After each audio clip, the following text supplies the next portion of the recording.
CTET exam की तैयारी में आप सभी भाई बंधुओं का स्वागत है। आज हम आज हम अगले क्वेश्चंस की बात करेंगे जो बहुत ही इम्पोर्टेंट है और अच्छे से हम इसका अध्ययन करेंगे, ठीक है।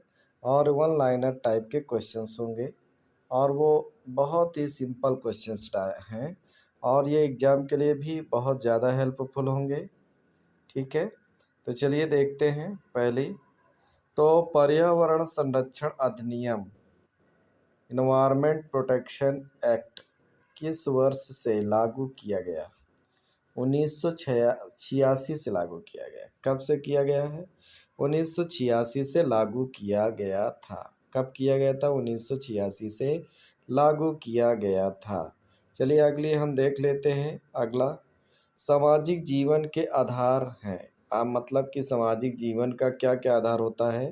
तो चलिए देखते हैं। सहिष्णुता, अनुशासन, सहयोग और पारस्परिक स्नेह की भावना।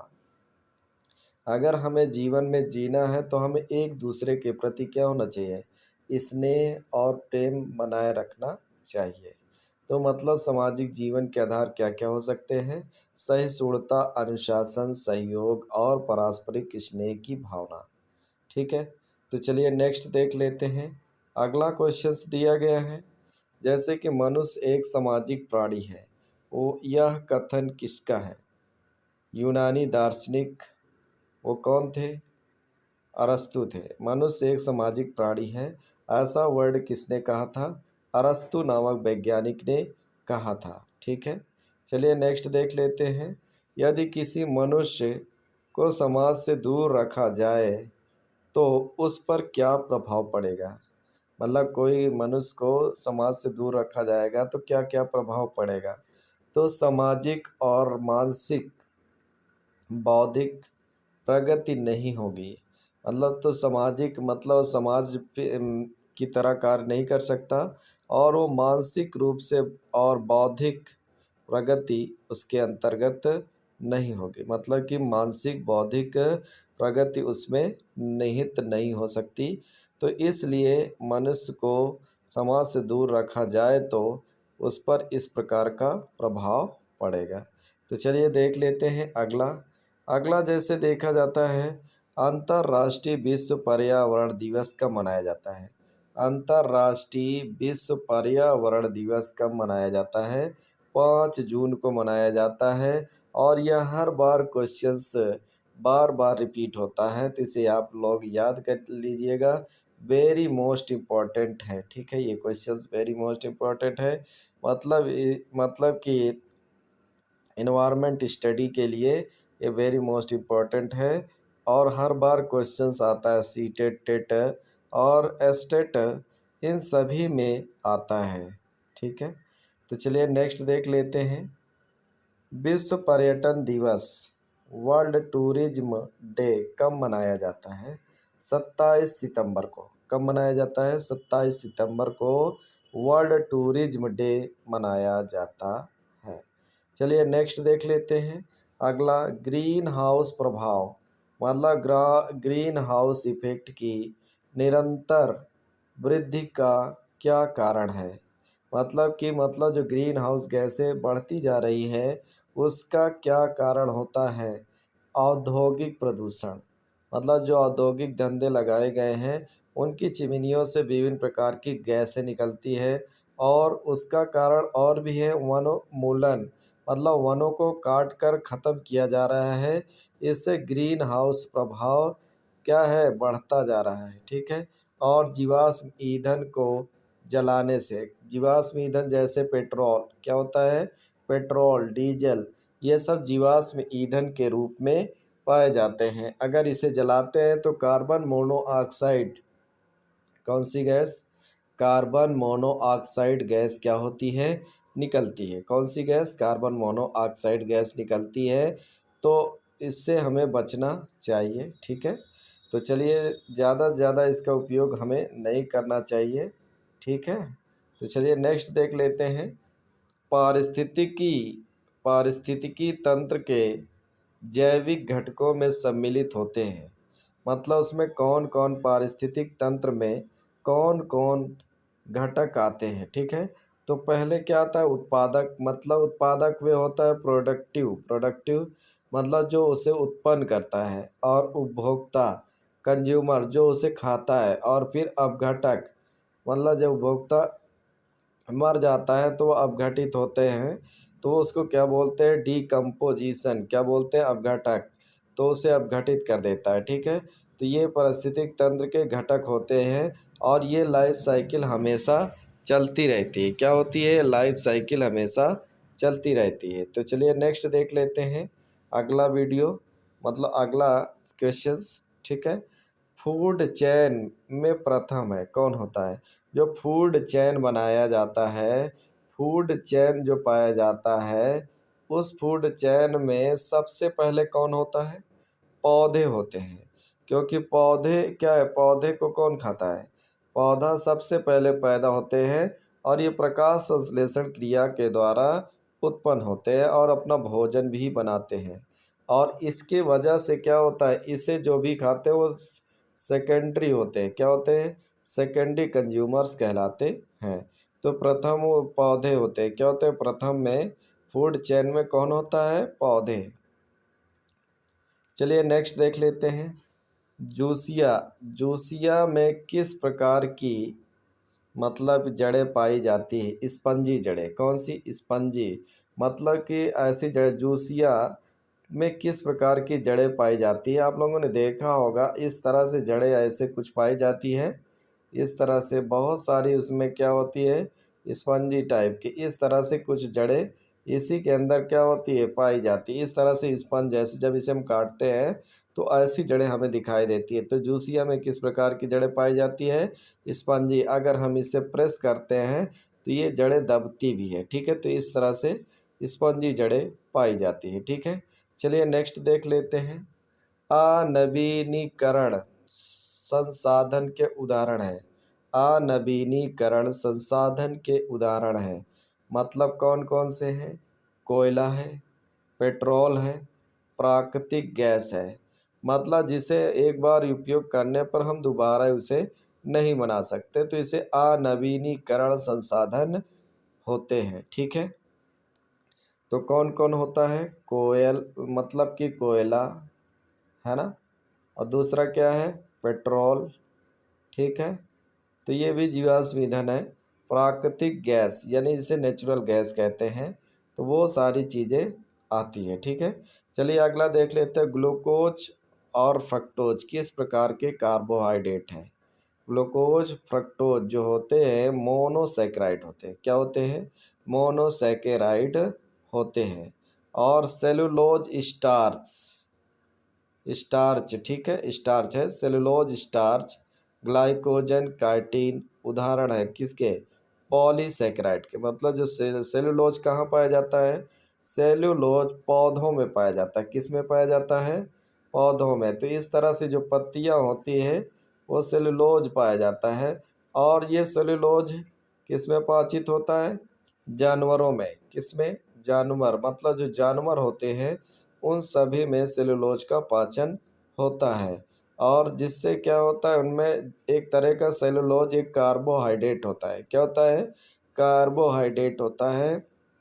और ये पॉलीसेकेराइड हैं, क्या है ये, मतलब कि सेलुलोज स्टार्च ग्लाइकोजन काइटिन उदाहरण। तो जो काइटिन होता है, काइटिन क्या होता है, मतलब काइटिन भी क्या होता है, एक तरह का पॉलीसेकेराइड है, और ये इंसेक्ट में पाए जाते हैं, किस में पाए जाते हैं, इंसेक्ट मतलब कीट पतंगों के जो पंख होते हैं वो काइटिन के बने होते हैं, किसके रूप में, काइटिन के रूप में होते हैं, ठीक है।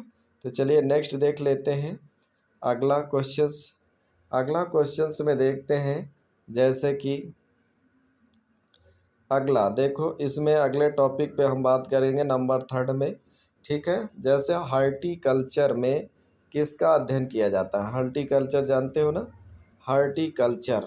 तो जो हार्टिकल्चर होता है उसमें किसका अध्ययन किया जाता है, पुष्प उत्पादन, फल फूल और साग सब्जी बाग लगाने का। तो हार्टिकल्चर में पुष्प उत्पादन होता है, फल फूल पैदा किए जाते हैं, और साग सब्जी बाग लगाने का अध्ययन किया जाता है। तो चलिए नेक्स्ट देख लेते हैं। अगला, अध्यापन कला का अध्ययन किस शाखा में किया जाता है? जो अध्यापन होता है अध्यापक के द्वारा किया जाता है। किसके द्वारा? अध्यापन किसके द्वारा किया जाता है बताओ? अध्यापन जो होता है किसके द्वारा किया जाता है? अध्यापक के द्वारा। तो इसको क्या, अध्यापन कला का अध्ययन किस शाखा में किया जाता है? तो ये होता है पेडागोगी में। किसका में? पेडागोगी। तो पेडागोगी के अंतर्गत अध्ययन करते हैं। प्रथम पृथ्वी सम्मेलन रियो डी जेनेरियो में किस वर्ष हुआ था? प्रथम पृथ्वी सम्मेलन रियो डी जेनेरियो में किस वर्ष हुआ था? 1952 में। किस में? सॉरी 1992 में। किस में हुआ था? 1992 में हुआ था। चलिए नेक्स्ट देख लेते हैं। द्वितीय पृथ्वी सम्मेलन जोहान्सबर्ग, क्या नाम था? जोहान्सबर्ग। जोहान्सबर्ग यानी कि दक्षिण अफ्रीका, यहाँ थोड़ा मिस्टेक हुई है, ठीक है। जोहान्सबर्ग में किस वर्ष हुआ था? तो ये 2002 में हुआ था। कहाँ हुआ था? 2002 में हुआ था, ठीक है। चलिए आगे देख लेते हैं। खाद्य श्रृंखला में ऊर्जा का प्रवाह होता है। मतलब जो खाद्य श्रृंखला में ऊर्जा का प्रवाह होता है कैसा होता है? जो मतलब कि ऊर्जा पहले जैसे मान लिया जाए यहाँ पे पहला ऊर्जा, फिर इसे कौन खाएगा? दूसरे ऊर्जा खाएगा, फिर इसे तीसरा, फिर इसे चौथा। मतलब इस तरह से क्या होते हैं, एक दिशा में चलते रहते हैं। क्या होते हैं? एक दिशा में ऊर्जा का प्रवाह होता है, ठीक है। चलिए अगला देख लेते हैं। अगला टॉपिक में अगला क्वेश्चन है, एथिलीन का प्रयोग किया जाता है। जो एथिलीन होता है उसका काम क्या होता है? इसका क्या सूत्र होता है? C2H4 होता है। क्या होता है? C2H4 होता है। और एथिलीन को नॉर्मल जो फार्मूला होता है वो CnH2n, ठीक है, होता है, ठीक है। क्या होता है? CN, मतलब ये कह सकते हो CnH2n, ठीक है, इसका नॉर्मल फार्मूला होता है, ठीक है। तो इस तरह से हम इसको एथिलीन का प्रयोग का सूत्र, एथिलीन का प्रयोग मतलब बता रहे हैं, ठीक है। तो एथिलीन का प्रयोग जो किया जाता है मादा पुष्प की संख्या में वृद्धि और फलों को पकाने में। जो मादा फ्लावर होती है या कह सकते हो फीमेल फ्लावरिंग प्लांट, क्या कह सकते हो? फीमेल फ्लावरिंग प्लांट में पुष्पों की संख्या में वृद्धि के लिए हम एथिलीन का उपयोग करते हैं। और जो फल हम कच्चे फल होते हैं, क्या होते हैं? कच्चे फल। कच्चे फलों को हम क्या करते हैं? मतलब कच्चे फलों को हम पकाने में काम करते हैं। किसमें? कच्चे फलों को हम क्या करते हैं? पकाते हैं। मतलब उसे जब कच्चे फल होते हैं उनसे पकाया भी जाता है, ठीक है। अब देखें सागो पाम किसे कहते हैं? मतलब जो सागो नामक एक फूड मटेरियल होता है, क्या होता है? सागो, मतलब सागो एक फूड मटेरियल होता है और यह साइकस से बनाया जाता है। किससे बनाया जाता है? साइकस। तो साइकस से बनाया जाता है और ये साइकस से तैयार किया जाता है। और ये जापान में सबसे ज़्यादा सागो पाम का उपयोग किया जाता है, ठीक है। किसका? सागो पाम का उपयोग किया जाता है, ठीक है। चलिए नेक्स्ट देख लेते हैं। साबूदाना प्राप्त करने के लिए किसका उपयोग किया जाता है? साबूदाना, साबूदाना जानते हैं? जो हम लोग जब फीवर हमें आता है तब हम उसे खाते हैं, इस तरह से वाइट वाइट होते हैं, ठीक है। ये क्या होता है? साबूदाना होता है। क्या होता है ये? साबूदाना होता है। तो इसे हम